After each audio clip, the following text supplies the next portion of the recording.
John Shipton is Julian Assange's father. He is currently touring Australia, visiting towns and cities.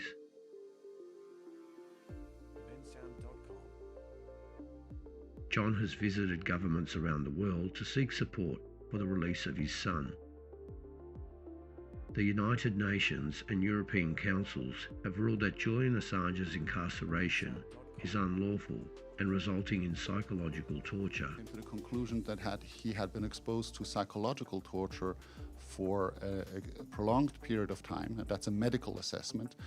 Their ruling states that he must be released and compensated immediately. And British authorities to end Mr. Assange's deprivation of liberty. I think the recommendation is quite clear. So far, John has been met with incredible reception. Cross-party groups of federal ministers in Germany, Italy, Spain, Austria, Catalan, Mexico, and even Australia have put pressure on the United States and United Kingdom to abandon the prosecution of a publisher. This would be an unprecedented action that threatens world press freedom and our Australian way of life. John acknowledges that Australian local councils were of the first institutions that gathered support for Julian Assange.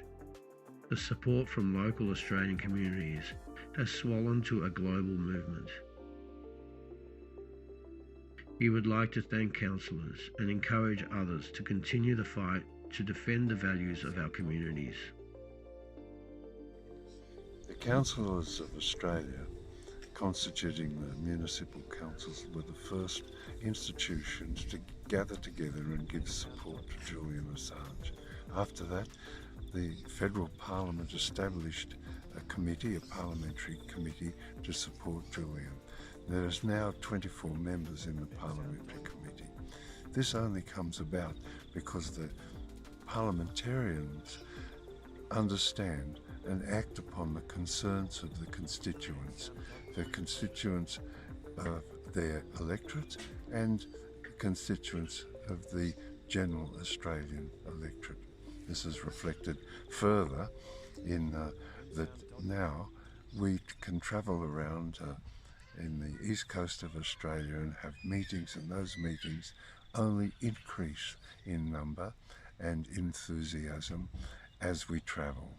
So I thank the councillors and encourage further support for Julian, to bring Julian back to Australia, to his family and to his friends.